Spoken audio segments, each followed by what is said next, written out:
you talk about Twitter in your book, which this was new to me. You have it in my notes here somewhere where you said, the CIA back in the 50s had this project, a Bluebird, a predecessor to MK Ultra. What was Twitter's? You say Bluebird's main aim was to get people to sing like a bluebird, even against their own will. Singing as in confessing. In the case of Twitter, we could say that users are made to tweet like a bluebird against their will, but the logo is a bluebird. And then it gets renamed X. It's just incredible. So just your thoughts on all of this DARPA stuff, cybernetics, and what they're trying to do and achieve. Yeah, and the renaming of X matches in gematria, the coding of language with numbers. It matches MK Ultra, which was after Bluebird. So it does seem like we're progressing to MK Ultra now. And interestingly, there's something called MK Kids or Messenger Kids or something with Facebook, and it just sounds like MK Kids, MK Ultra Kids or something.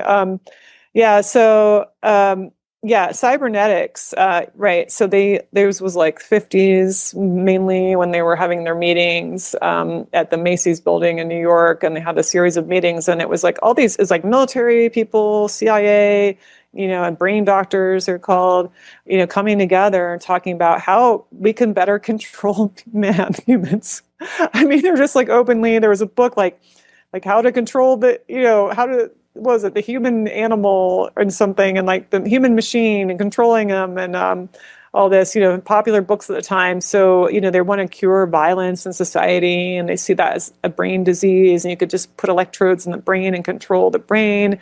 So there were all these like experiments being done on the brain with electrodes, with radio frequencies to control human emotions, because it was going to be good for society if we're not violent, and that was also that was going into the 60s with the race riots, and they're saying, well, actually that is a brain disease that the blacks have. We just need to cure it, and they were talking about like basically like digital lobotomy, like brain with some kind of lobotomize, like especially like the poor kids, let's take these ghetto kids and like lobotomize them so they won't be violent.